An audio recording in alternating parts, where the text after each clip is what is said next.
నూలు నూలులో శతాబ్దాల గౌరవం, పట్టు పరంపరకు ప్రతీక, సంప్రదాయానికి శాశ్వత చిరునామా సఖీ.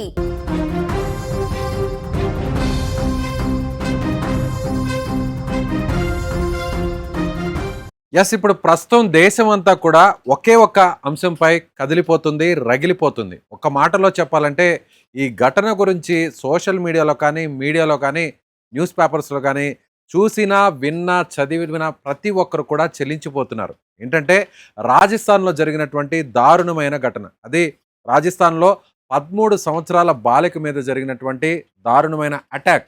ఒకరు కాదు, ఇద్దరు కాదు, ఏకంగా 32 మంది 5 రోజుల పాటు 5 హోటల్లో మార్చి సామూహిక అత్యాచారం చేసినటువంటి ఘటన ఇప్పుడు యావత్ దేశాన్ని కదిలిస్తోంది. కోట్ల మంది ప్రజలను ఇవాళ ముందుకొచ్చి సోషల్ మీడియా వేదికగా ప్రశ్నించేలా చేస్తుందనే చెప్పాలి. ఎందుకంటే ఇంటిలో నుంచి బయటకు వచ్చినటువంటి ఒక అమ్మాయి, 13 సంవత్సరాల బాలిక, అంటే స్కూలుకు వెళ్ళేటువంటి ఒక బాలిక నేరుగా ఆటో ఎక్కితే ఆ ఆటోలో ట్యూషన్కి తీసుకువెళ్లాల్సినటువంటి ఆ వ్యక్తి అక్కడి నుంచి కాకుండా ఒక హోటల్లో ఉన్నటువంటి ఒక కిరాయి వ్యక్తికి అమ్మేయడం, ఆ తర్వాత ఆ వ్యక్తి ఆ హోటల్ నుంచి మరొక హోటల్లో ఉన్నటువంటి వ్యక్తులకు అప్పచెప్పడం, ఆ హోటల్ నుంచి ఇంకొక హోటల్ ఇలా 5 రోజుల పాటు 5 హోటల్లో జరిగినటువంటి రాక్షసపు దారుణమైనటువంటి అఘాయిత్యం. ఎందుకంటే ఈ ఘటన తెలిసినటువంటి వినడానికే ఒక 13 ఏళ్ల అమ్మాయి మీద, స్కూల్కి వెళ్ళేటువంటి ఆ పాప మీద, బాలిక మీద ఇంతమంది ఇంత దారుణానికి ఒడిగట్టారంటే అసలు మన భారతదేశంలోనే ఇలాంటి పరిస్థితులు ఉన్నాయా? ఎక్కడున్నాం? అసలు మన దేశంలో ఇలాంటి ఘటనలు ఇంకా కూడా జరుగుతున్నాయా? ఎక్కడున్నాం మనం అనేటువంటి ఒక ప్రశ్న ప్రతి ఒక్కరిలో కూడా ఉత్పన్నమవుతుంది. ఎందుకంటే రాజస్థాన్ ఎక్కడో కూడా లేదు. ఏ విధంగా మనం ఇప్పుడు హైదరాబాద్లో ఉన్నామో, విజయవాడలో ఉన్నామో, విశాఖపట్నంలో ఉన్నామో, అలాగే అక్కడ కూడా రాజస్థాన్లో ఉన్నటువంటి శ్రీ గంగానగర్ కూడా, అది కూడా ఒక ప్రాంతమే. సో అలాంటి అందరూ ఉన్నటువంటి జనసంచారం ఉన్నటువంటి ఒక ప్రాంతంలో ఈ విధంగా బాలిక మీద అటాక్ చేసినటువంటి ఘటనపై ప్రతి ఒక్కరు కూడా సోషల్ మీడియా వేదికగా చెల్లించిపోతున్నారు. ప్రతి ఒక్కరు కూడా ప్రభుత్వాన్ని నిలదీస్తున్నారు. ముఖ్యంగా ఆ ఘటనకు మెయిన్ కారకులైనటువంటి వారందరూ కూడా కఠినంగా శిక్షించాలి, ఎన్కౌంటర్ చేయాలి, వీళ్ళందరూ కూడా ఉరిశిక్ష పడాలి, మరణశిక్ష పడాలి అనేటువంటి ఒక డిమాండ్ అయితే గత 3 రోజుల నుంచి కూడా పెద్ద ఎత్తున ఒక క్యాంపెయిన్ నడుస్తుందనే చెప్పాలి. అయితే మీరు ప్రస్తుతం చాలామంది సోషల్ మీడియా వేదికగా ఎలా అయినా సరే, అంటే పాత ఘటనకు సంబంధించినటువంటి ఆ ఇన్సిడెంట్స్కి సంబంధించిన వీడియోలను, ఫోటోలను వాటన్నిటిని కూడా షేర్ చేస్తున్నారు. కాకపోతే కొంతమంది కావాలని షేర్ చేసేటువంటి వ్యక్తులు ఉన్నారు. అంటే వ్యూవర్షిప్ కోసమో, రీచ్ కోసమో, వాళ్ళ కంటెంట్ అందరికీ వెళ్ళాలి, ఆ పేజెస్ అన్నీ కూడా రీచ్ పెరగాలి అనేటువంటి ఉద్దేశంతో కొంతమంది చేస్తే, మరికొంతమంది మాత్రం ఇలాంటి ఘటనలు చేసిన వాళ్ళని ఇలా శిక్షించాలి అనేటువంటి ఉద్దేశంతో చాలామంది ఆ వీడియోస్ని వైరల్ చేస్తున్నారు, షేర్ చేస్తున్నారు, కామెంట్ చేస్తున్నారు. యూట్యూబ్ కావచ్చు, లేదంటే ఫేస్బుక్ కావచ్చు, ఇన్స్టాగ్రామ్ కావచ్చు, ట్విట్టర్ కావచ్చు, ఇలా ఏ వేదిక మీద ఉన్నటువంటి వారందరూ కూడా ఖచ్చితంగా వాళ్ళ పర్సనల్ అకౌంట్స్ నుంచే వాళ్ళందరూ కూడా షేర్ చేస్తున్నారు. ఫస్ట్ ఆ వీడియోకి సంబంధించినటువంటి డీటెయిల్స్ మనం ఒకసారి తెలుసుకునే ప్రయత్నం చేద్దాం. గత 4 రోజుల నుంచి కూడా యావత్ దేశంలో ఉన్నటువంటి అన్ని సోషల్ మీడియా వేదికల మీద ఒక వీడియో వైరల్ అవుతుంది. ఆ వీడియోని రాజస్థాన్లో శ్రీ గంగానగర్కి సంబంధించినటువంటి 13 ఏళ్ల బాలిక మీద జరిగినటువంటి ఈ దారుణ ఘటనానికి లింక్ చేస్తూ, అంటే ఈ దారుణ ఘటనలో 32 మంది సామూహిక అత్యాచారం చేస్తే ఒక్కొక్కరు మార్చి ఈ రాక్షసత్వానికి పాల్పడితే వాళ్ళల్లో ఇప్పటికే 18 మందిని పోలీసులు గుర్తించడం జరిగింది. ఆ 18 మందిని పోలీసులు అదుపులోకి తీసుకొని తమ స్టైల్లో వాళ్ళకి పోలీస్ ట్రీట్మెంట్ ఇవ్వడం జరిగింది. వాళ్ళందరినీ అరెస్ట్ చేసి బహిరంగంగా రోడ్డు మీద నడిపిస్తున్నారు. అందులో ఒక అమ్మాయి కూడా వాళ్ళ మీద అటాక్ చేస్తూ, దాడి చేస్తూ, లాఠీతో కొడుతున్నటువంటి దృశ్యాలన్నీ కూడా ఇప్పుడు వైరల్ అవుతున్నాయి. కానీ ఈ వీడియోలన్నీ కూడా గత 2 రోజుల నుంచి కూడా రాజస్థాన్కి సంబంధించినటువంటి బాలిక ఘటనలో ఎవరైతే నిందితులు ఉన్నారో, ఆ దారుణమైనటువంటి రాక్షసులుగా ఉన్నారో, మనుషుల ముసుగు వేసుకున్నటువంటి రాక్షసులు ఉన్నారో, ఈ కామాంధులు ఉన్నారో వాళ్ళు అనేటువంటి ఉద్దేశంతో అందరూ కూడా షేర్ చేశారు. సో కోట్ల మందికి ఈ వీడియో అంతా కూడా రీచ్ అయింది. అసలు ఈ వీడియో ఫుల్ డీటెయిల్స్ని యాక్చువల్గా ఫ్యాక్ట్ చెక్లో ఒకసారి చూస్తే ఈ వీడియోకి సంబంధించి కూడా గుజరాత్, ఇప్పుడు మీరు స్క్రీన్ మీద చూస్తున్నటువంటి ఈ వీడియో, అంటే చేతులకు తాళ్లతో కట్టేసి పోలీసులు వీళ్ళని రోడ్ల మీద నడిపిస్తున్నటువంటి ఈ వీడియో రాజస్థాన్లో ఈ పాపకు సంబంధించినటువంటి అత్యాచారం చేసినటువంటి నిందితులే అనుకొని కోట్ల మంది ఈ వీడియోను షేర్ చేశారు. గత 2 రోజుల నుంచి కూడా సోషల్ మీడియా ఈ వీడియోతో షేక్ అవుతుంది. ఆ పాపకు సంబంధించినటువంటి ఒక వీడియో కూడా రిలీజ్ అయింది. అంటే దీనికి ముందు ఆ పాప తన మీద ఎలాంటి అత్యాచారం చేశారు, అంటే ఏ విధంగా అత్యాచారం చేశారు, తాను మత్తులోకి వెళ్ళడం కోసం అత్యాచారం జరిగేటువంటి టైంలో కూడా బలవంతంగా మద్యం ఇచ్చారు, బలవంతంగా మందు తాగించారు, తాను నిద్రమత్తులోకి జారుకున్న తర్వాత ఆ తర్వాత మళ్ళీ మళ్ళీ ఇలా దారుణంగా అత్యాచారం చేశారంటూ ఆ పాప చెప్తున్నటువంటి తీరు చూస్తే ప్రతి ఒక్కరు కూడా చలించిపోతున్నారు. కొంతమంది అయితే ఏడుస్తున్నటువంటి పరిస్థితి. ఎందుకంటే ఇప్పుడున్నటువంటి మన భారతదేశంలో మన ఏ రాష్ట్రంలో అయినా సరే ఇలాంటి ఘటనలు ఇంకా జరుగుతున్నాయి. అసలు ఎక్కడున్నా మనకున్నటువంటి చట్టాలు నిజంగా ఇలాంటి వ్యక్తుల్ని ఏం చేస్తున్నాయి? మనకున్న కోర్టులు కావచ్చు, పోలీస్ స్టేషన్లు కావచ్చు, విచారణ అధికారులు కావచ్చు, దర్యాప్తు సంస్థలు కావచ్చు, ఇంకా ఇలాంటి వ్యక్తుల్ని ఎందుకు బతికి ఉంచున్నారు? ఇంకా ఇలాంటి వ్యక్తుల్ని ఎందుకు ఈ విధంగా కాల్చి పారేయలేదు, చంపేయలేదు, ఉరిశిక్ష వేయలేదు, ఎన్కౌంటర్లు ఎందుకు చేయట్లేదు అనేటువంటి ఒక డిమాండ్ అయితే రేజ్ అవుతుంది. ప్రస్తుతం ఆ వీడియోని మీరు ఒకసారి స్క్రీన్ మీద చూడొచ్చు. వైరల్ అవుతున్నటువంటి ఈ వీడియో మాత్రం ఈ పాపకు సంబంధించినటువంటి అత్యాచారం చేసినటువంటి నిందితులు కాదు. కాకపోతే ఈ వీడియో మాత్రం గుజరాత్లో ఉన్నటువంటి పతానా అనేటువంటి ఒక ప్రాంతంలో ఒక ఫామ్ హౌస్లో కొంతమంది అక్కడికి వచ్చి పార్టీ చేసుకునేటువంటి క్రమంలో అక్కడ ఉన్నటువంటి ఆ ఫామ్ హౌస్ యజమానికి అతనికి వాళ్ళకి మధ్య చిన్నపాటి ఘర్షణ జరిగింది. ఆ ఘర్షణ జరిగిన వెంటనే ఇది మార్చి 2026 మార్చిలో జరిగినటువంటి ఘటన. సో ఈ ఘటనకు సంబంధించి అక్కడ వాళ్ళు చేస్తున్నటువంటి ఆ బెదిరింపులు, ఆ రాద్ధాంతానికి సంబంధించి, ఆ ఘర్షణ వాతావరణానికి సంబంధించి ఆ ఫామ్ హౌస్ యజమాని సమీపంలో ఉన్నటువంటి పోలీస్ స్టేషన్కు ఫిర్యాదు చేయడం జరిగింది. ఆ ఫిర్యాదు అందుకున్నటువంటి పోలీసులు, లోకల్ పోలీసులు నేరుగా అక్కడ పెట్రోలింగ్ కోసం అక్కడికి రావడం జరిగింది. అక్కడికి వచ్చినటువంటి పోలీసుల మీద అక్కడ ఫామ్ హౌస్లో ఉన్నటువంటి ఆ యువకులతో పాటు మరికొంతమంది వాళ్ళ ఫ్రెండ్స్కు, వాళ్ళకి సంబంధించినటువంటి వ్యక్తులకు వెంటనే ఫోన్ కాల్స్ ద్వారా సమాచారం అందించడంతో మరొక 10 కార్లలో నేరుగా వీళ్ళందరూ కూడా అక్కడికి రావడం జరిగింది. 20 మంది అక్కడికి వచ్చి నేరుగా పోలీసుల మీద దాడి చేయడం జరిగింది. పోలీసులను ఒక రకంగా చెప్పాలంటే హత్య చేసేంత స్థాయిలో వాళ్ళ మీద అటాక్ చేసినటువంటి పరిస్థితి. కాబట్టి ఫిర్యాదు చేసినటువంటి వ్యక్తి మీద దాడి చేయడం, అలాగే ఫిర్యాదు అందుకున్నటువంటి పోలీసులు, అక్కడికి వచ్చినటువంటి పోలీసుల మీద కూడా ఈ స్థాయిలో చంపేంత స్థాయిలో వాళ్ళంతా కూడా గుండాలుగా వ్యవహరించడం, ఇదంతా చేస్తే అంటే ఎవరైనా కానీ పోలీసుల మీద చేయి చేసుకోవాలన్నా కూడా, పోలీసుల మీద దాడి చేయాలన్నా కూడా అందరికీ కూడా ఒక భయం కలగాలి. మళ్ళీ ఇంకొకరు ఈ విధంగా ముందుకు రావాలంటే ఆ సాహసం చేయాలి అన్న కూడా ఆలోచన కూడా మదిలోకి రావాలంటే కూడా రాకుండా చేయాలంటే పోలీస్ స్టైల్లో ఇలా ట్రీట్మెంట్ ఇచ్చి వీళ్ళందరూ కూడా బహిరంగంగా రోడ్ల మీదకు తిప్పితే ఎవరు కూడా పోలీసుల మీద ఇలా రియాక్ట్ కారు అని చేయడానికి పోలీసులు ఇటీవల వాళ్ళందరినీ కూడా రోడ్ల మీదకి తీసుకురావడం జరిగింది. వాళ్ళని తాళ్లతో కట్టేసి చేతులు ఇలా సంకెళ్ళు వేసిన విధంగా ఒకరి వెంట ఒకరిని నడిపిస్తూ కూడా రోడ్ల మీద తీసుకొచ్చినటువంటి పరిస్థితి. ఆ ఓల్డ్ వీడియోని ప్రస్తుతం ఎవరో తెలుసో తెలియకో కొంతమంది సోషల్ మీడియాలో దీన్ని పెట్టడం జరిగింది. చాలామంది ఆ బాధిత బాలికకు సంబంధించి ఆ అత్యాచారం చేసినటువంటి దుర్మార్గులు ఎవరైతే ఉన్నారో వీళ్లే వాళ్ళు అనుకొని అపోహపడి ఆ వీడియోని లక్షల సంఖ్యలో షేర్లు చేయడం జరిగింది. కోట్ల సంఖ్యలో అది రీచ్ అవ్వడం జరిగింది. దేశమంతా కూడా ఇప్పుడు ఈ వీడియోతో షేక్ అవుతున్నటువంటి పరిస్థితి. కానీ ఉద్దేశం ఏదైనా కానీ, ఇది కావాలని చేసినా, లేకపోతే అపోహపడి చేసినా, లేకపోతే క్లారిటీ లేకుండా చేసినా, తొందరపడి చేసినా కానీ అందరి ఉద్దేశం ఒకటే. ఇవాళ దేశమంతా కూడా ఒకటే కోరుకుంటుంది. 32 మంది 13 ఏళ్ల బాలిక మీద ఇంత దారుణాన్ని కొడికడితే ఇంకా మనం ప్రభుత్వాలు, చట్టాలు, కేసులు, దర్యాప్తులు అని ఇంకా కూడా మాట్లాడుకోవడం అనేది చాలా అత్యంత విషాదకరమైనటువంటి ఘటన. మన దేశంలో మనకున్నటువంటి ప్రపంచంలోనే అత్యంత ప్రజాస్వామ్యమైనటువంటి దేశంగా చెప్పుకునేటువంటి భారతదేశంలో ముఖ్యంగా మహిళలకు, స్త్రీలకు, బాలికలకు ప్రాధాన్యతనిచ్చేటువంటి మన దేశంలో పురుషులతో పాటు, మగవారితో పాటు మహిళలకు సమానమైనటువంటి హక్కు ఇచ్చేటువంటి మన దేశంలో ఒక 13 ఏళ్ల బాలిక ఇంటి నుంచి బయటకు వచ్చి ఆ బాలికను ఒక auto rickshaw puller, auto driver బలవంతంగా కిడ్నాప్ చేసిన తర్వాత ఒక హోటల్కి అప్పచెప్తే ఆ హోటల్లో ఉన్నటువంటి వ్యక్తులు మరొక హోటల్ వాళ్ళకి అప్పచెప్పడం, వారు ఇంకొకరికి అప్పచెప్పడం, ఇలా 5 రోజుల పాటు 5 హోటళ్లలో ఆ బాలిక ఎంత చిత్రహింసలు అనుభవించుంటుందో 32 మంది ఆ బాలిక మీద చేసినటువంటి అఘాయిత్యం, అత్యాచారం అనేది ఊహించుకుంటేనే చాలా చాలా పెయిన్గా ఉంది.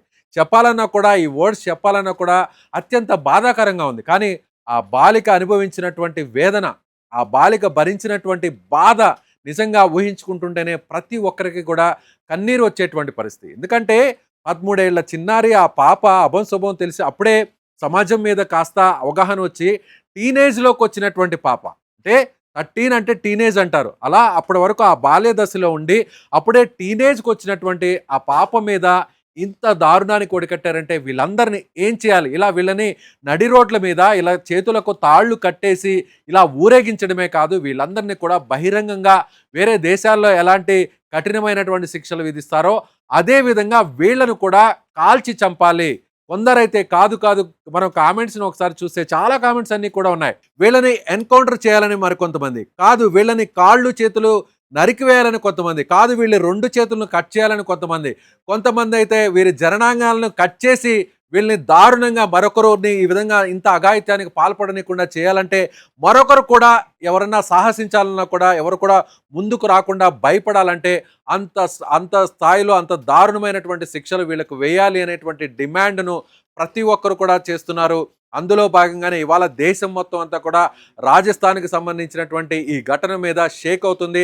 అది ప్రభుత్వాలు ఎవరైనా సరే, ప్రభుత్వాలు అక్కడ స్థానికంగా ఏ రాజకీయ పార్టీ అధికారంలో ఉన్నా, కేంద్రానికి సంబంధించినటువంటి ప్రత్యర్థులున్నా, కేంద్రానికి సంబంధించినటువంటి వ్యక్తులున్నా కానీ ఎవరైనా సరే ఇప్పుడు అందరూ కోరుకునేది అదే.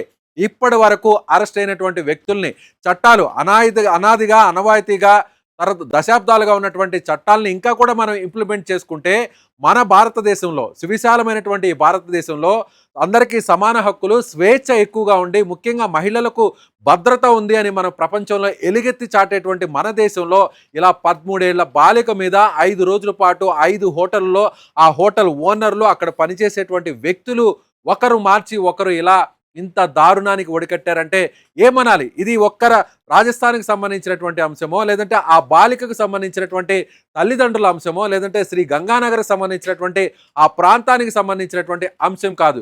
ఇది యావత్ దేశానికి సంబంధించిన అంశంగా ఈ ఘటన మా ఇంటిలో తన బిడ్డకు జరిగితే ఏం జరుగుతుంది అనేటువంటి ఒక బాధతో ప్రతి ఒక్కరు కూడా రగిలిపోతున్నారు. ప్రభుత్వాలు రాజకీయాలు ఎన్నైనా చేస్తాయి, రాజకీయ పార్టీలు ఒకరినొకరు విమర్శించుకుంటారు, ఒకరినొకరు అవసరమైన టైంలో ప్రభుత్వాలని నిలుపుకోవడానికి, మళ్ళీ తిరిగి ప్రభుత్వాన్ని గద్దెనెక్కడానికి, ప్రభుత్వ పాలనను తిరిగి మళ్ళీ వాళ్లే పాలించడానికి రకరకాల ఎత్తులు, పై ఎత్తులు, కుయుక్తులు పన్నుతుంటారు. కానీ ఇలాంటి ఘటనలు జరిగినప్పుడు మళ్ళీ ఇంకొకరు ఇలాంటి ఘటన చేయాలన్న ఆలోచన వాళ్ళ మైండ్లో రావాలన్నా కూడా, అలా రావాలంటే వీళ్లకు పడేటువంటి శిక్షే, వీళ్లకు పడేటువంటి ఆ దండనే, వీళ్లకు పడేటువంటి శిక్షను కూడా కాదు, వీళ్ళను కూడా అదే స్థాయిలో హింసిస్తే ఆ పాప పడినటువంటి బాధ, ఆ బాలిక అనుభవించినట్టు వేదన, ఆ పాప ఎంత దారుణానికి, ఇప్పటికీ కూడా ఆ పాప హాస్పిటల్లోనే ట్రీట్మెంట్ పొందుతుంది. ఇప్పటికీ కూడా రక్తస్రావంతో ఆ పాప చెప్పుకోలేనటువంటి బాధతో అనుభవించలేక ఆ పాప పడుతున్నటువంటి బాధను ఆ తల్లిదండ్రులు వివరించలేకపోతున్నారు. రీసెంట్గా మనం చూడొచ్చు, గత కొన్ని గంటల కిందట ఆ పాప చనిపోయిందంటూ కూడా కొన్ని మాధ్యమాల్లో వీడియో రిలీజ్ చేశారు. అంటే 32 మంది ఆ చిన్నారి మీద, 13 ఏళ్ల బాలక మీద 5 రోజుల పాటు మద్యం తాపిచ్చి మత్తులో అత్యాచారం చేశారంటే నిజంగా ఆ పాప బతుకుతుందా? ఆ పాప బతికిన ఎలా ఈ దేశంలో, సమాజంలో ఎలా తిరగలదు, ఎలా తిరిగి ఆ పాప జీవితాన్ని ముందుకు సాగించగలదు అనేటువంటి ఆలోచన ప్రతి ఒక్కరికి వస్తుంది. కాబట్టి అందరూ కూడా కొంతమంది మిస్గైడ్ అవుతున్నారు, కొంతమంది సమాచారం సరిగా లేకున్నా కూడా వాళ్ళందరూ కూడా పాప చనిపోయింది అనేటువంటి పోస్ట్తో అందరూ చెలించిపోతున్నారు. 32 మంది ఆ పాపను అత్యాచారం చేశారంటే ఆ పాప ట్రీట్మెంట్ తీసుకుంటూ చనిపోయింది అంటూ వచ్చినటువంటి ఒక అసత్యపు వార్త, అది నిజమో అబద్ధమో తెలియదు, కానీ కోట్ల మందిని కదిలించింది. నిజమే, ఆ పాప అంత వేదన అనుభవించింది కాబట్టి ఆ పాప చనిపోయి ఉంటుందేమో అనేటువంటి ఉద్దేశంతో అందరూ నమ్మి ఆ వార్తలను, ఆ వీడియోస్ను షేర్ చేస్తున్నారు. ప్రస్తుతం వైరల్ అవుతున్నటువంటి వీడియోస్లో చూస్తే ఒక వీడియో మాత్రం ఖచ్చితంగా ఫ్యాక్ట్ అనే చెప్పాలి. ఏంటంటే ఇప్పుడు మీరు స్క్రీన్ మీద చూస్తున్నటువంటి ఈ వీడియోస్లో ఆ బిల్డింగ్స్ని ఏదైతే డెమాలిష్ చేస్తున్నారో ఇవన్నీ కూడా ఆ బాలికను అత్యాచారం చేసినటువంటి హోటల్స్కి సంబంధించినటువంటి బిల్డింగ్స్. సో అక్కడ ఉన్నటువంటి స్థానికులందరూ కూడా పెద్ద ఎత్తున ఒక ఉద్యమం లాగా తీసుకురావడం, వీరందరూ కూడా ప్రభుత్వాన్ని, అధికారులను నిలదీయడంతో అక్కడ ఉన్నటువంటి స్థానికంగా ఉన్న మున్సిపల్ శాఖ కావచ్చు, లేదంటే వేరే ఇతర అన్ని శాఖలన్నీ కూడా ఏకమయ్యాయి, పోలీసులతో కలిసి చేయి కలిపాయి. ఆ బిల్డింగ్కు సంబంధించి అప్రూవల్ లేకుండా అనధికారికంగా ఆ బిల్డింగ్స్ని కట్టారు అనేటువంటి కారణంతో కూల్చినప్పటికీ కూడా ఖచ్చితంగా ఇలాంటి హోటళ్ళు ఇక్కడ మన దగ్గర మనుగడ సాధించడానికి కుదరదు, ఇలాంటి హోటళ్ళు ఉంటే నిజంగా ఇలాంటి దారుణాలు మరిన్ని జరుగుతాయి అనేటువంటి ఒక డిమాండ్ రైజ్ అవడంతో సో మీకు స్క్రీన్ మీద కనిపిస్తున్నటువంటి హోటల్స్ను ఇమీడియట్గా అక్కడ ఉన్నటువంటి స్థానిక అధికారులు కూల్చివేయడం జరిగింది. అంటే కొంతమంది దీని మీద విమర్శలు ఎన్ని చేసినా, అంటే అక్కడ సాక్ష్యాలు దొరకకుండా ఉండి చేయడం కోసమే కొంతమంది కావాలనే ఈ హోటల్స్ని కూల్చేశారని వ్యతిరేకంగా మాట్లాడినా కూడా ఖచ్చితంగా ఈ హోటల్స్ని కూల్చేయాలి.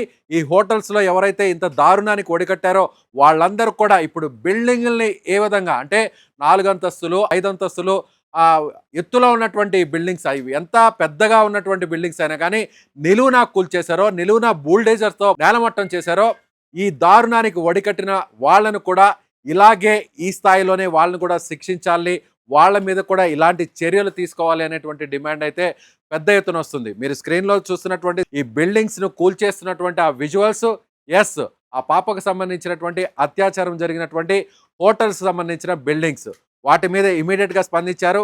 ఇందులో అధికారులు వెంటనే దీనికి సంబంధించి కేసు పురోగతికి సంబంధించి లేకపోతే ఆధారాలు పూర్తిగా వచ్చి కోర్టుకి సబ్మిట్ చేసి కోర్టు ఇచ్చేటువంటి జడ్జిమెంట్ మీద ఆధారపడకుండా స్థానికంగా వస్తున్నటువంటి పబ్లిక్ డిమాండ్ను వాళ్ళు పరిగణలోకి తీసుకొని అక్కడ ఉన్నటువంటి స్థానికంగా ఉన్న అధికార యంత్రాంగం స్పందించింది. ఆ హోటల్స్ని నిలువునా కూల్చేసింది. మొత్తం ఆ బిల్డింగ్స్ ఏ స్థాయిలో ఉన్నా కూడా వాటన్నిటిని కూడా నేలమట్టం చేసింది. హోటల్స్ను మాత్రమే కూల్చడం కాదు, ఆ హోటల్స్లో ఇంత దారుణానికి ఒడిగట్టినటువంటి ఆ 32 మందిని కూడా ఇదే బిల్డింగ్ల కింద సమాధి చేయాలి అనేటువంటి ఒక డిమాండ్ అయితే పెద్ద ఎత్తున వస్తుంది. కాబట్టి మీరేమనుకుంటున్నారో మీరు కూడా మీ అభిప్రాయాన్ని కామెంట్ రూపంలో తెలియచేయండి. ఈ విశ్లేషణ అంతా కూడా ఒకే ఒక్క మాట, యావత్ దేశమంతా కదిలింది. మొత్తం రాష్ట్రం, భాష, ప్రాంతం, కులం, మతం, వర్గం, లింగం అనే భేదం లేకుండా యావత్ దేశమంతా కూడా గత 4 రోజుల నుంచి మీడియా, సోషల్ మీడియా వేదికగా మొత్తం సోషల్ మీడియాని షేక్ చేస్తున్నారు. అది ఒకే ఒక్క ఘటనకు సంబంధించి ఈ పాప, ఈ చిన్నారి 13 ఏళ్ల చిన్నారి మీద 32 మంది 5 రోజుల పాటు చేసినటువంటి ఈ దారుణమైనటువంటి అత్యాచారం, ఈ సామూహిక అత్యాచారం, వీళ్ళకి ఎలాంటి శిక్షలు పడాలి, వీళ్ళని ఏ విధంగా శిక్షించాలి, వీళ్ళని ఏ విధంగా హింసించాలి. సో మనం 2016లో జరిగినటువంటి ఒక ఘటన యావత్ దేశాన్ని మొత్తాన్ని కదిలించింది. అందులో 23 సంవత్సరాలు ఉన్నటువంటి ఒక స్టూడెంట్ తన ఫ్రెండ్తో కలిసి బస్సులో ట్రావెల్ చేస్తున్నటువంటి ఘటన నిర్భయ. ఈ నిర్భయ అనే పేరు చెప్పిన ప్రతి ఒక్కరికి ఆ ఇన్సిడెంట్ గుర్తొస్తుంది. నిర్భయ పేరు చెప్పంగానే ఇప్పటికీ దేశంలో మనం ప్రతి ఒక్కరు కూడా ఆ ఘటన గురించి మనం మాట్లాడుకుంటాం. బస్సులో తన ఫ్రెండ్తో కలిసి ట్రావెల్ చేస్తున్నటువంటి క్రమంలో కొంతమంది ఆ బస్సులో ఉన్నటువంటి వ్యక్తులు కొంతమంది బస్సులోకి చొరబడి ఆ పాపను ఆ యువతిని అటాక్ చేయడం, అతన్ని దాడి చేయడం, అతను బస్సులో నుంచి తోసివేసి బస్సులోనే అత్యంత దారుణంగా సామూహికంగా అత్యాచారం చేయడం, నిజంగా ఆ పాపం మీద జరిగినటువంటి, ఆ యువత మీద జరిగినటువంటి దాడి ఇప్పటికి కూడా మనం చర్చించుకుంటాం. దేశాన్ని మొత్తాన్ని ఇది కదిలించింది. సో పార్టీలను కదిలించింది, ప్రజలను కదిలించింది, అన్ని ప్రాంతాలని కూడా కదిలించి ఏకం చేసింది. అప్పుడే ప్రభుత్వాలు కూడా స్పందించాయి. సో వెంటనే ఇమీడియట్గా ఇన్వెస్టిగేషన్ జరిగింది. ఈ ఘటనకు గారకుల్లో కొంతమంది ఎవరైతే మైనర్లు కూడా ఉన్నటువంటి విషయం కూడా తెలిసింది. ఈ ఘటనకు సంబంధించి నిర్భయ ఘటనలో కారకులు ఎవరైతే ఉన్నారో ఆ దుర్మార్గులకు శిక్ష వేయడం జరిగింది. ఆ తర్వాత రీసెంట్గా 2 సంవత్సరాల కిందట వెస్ట్ బెంగాల్లో జరిగినటువంటి ఒక మెడికో అంటే ఒక ట్రైనింగ్లో ఉన్నటువంటి ఒక ఎవరైతే వైద్యురాలు ఉన్నారో ఆ వైద్యురాలు అక్కడ డ్యూటీ చేస్తున్నటువంటి క్రమంలో అక్కడ ఆమె మీద అత్యాచారం చేసి హత్య చేసినటువంటి ఘటన ఇప్పటికీ గుర్తుంది. సో ఇలాంటి ఇన్సిడెంట్ ఒక్కసారిగా దేశాన్నంతా కూడా ఏకం చేస్తున్నాయి. కాబట్టి ఇప్పటికైనా ఈ 2 ఘటనలతో పోలిస్తే ఇలాంటి ఘటనలు చాలా జరిగాయి, కానీ ఇప్పుడు జరిగినటువంటి ఘటన మాత్రం మళ్ళీ ప్రతి ఒక్కరిని కూడా ఆలోచింపజేస్తుంది, ప్రతి ఒక్కరిని కూడా ఉద్వేగపూరితంగా మాట్లాడేలా చేస్తుంది, ప్రతి ఒక్కరిని కూడా సోషల్ మీడియా వేదికగా ఇలా ఏ వార్త వచ్చినా, రాజస్థాన్కి సంబంధించినటువంటి ఆ పాపకు సంబంధించినటువంటి ఏ అప్డేట్ వచ్చినా కూడా, ఏ వీడియో వచ్చినా కూడా, ఏ ఫోటో వచ్చినా కూడా, ఎస్ ఇది ఆ పాపకు సంబంధించినటువంటి వీడియోనేమో, ఎస్ ఇది ఆ పాపకు రిలేటెడ్గా ఉన్నటువంటి పోస్ట్ ఏమో అనేటువంటి ఉద్దేశంతో అందరూ కూడా షేర్ చేస్తున్నారు, అందరూ కూడా వైరల్ చేస్తున్నారు. కానీ అందరి ఉద్దేశం ఒకటే, ఈ పాప మీద ఇంతటి అఘాయిత్యానికి పాల్పడినటువంటి ఆ దుర్మార్గుల్ని శిక్షించాలి.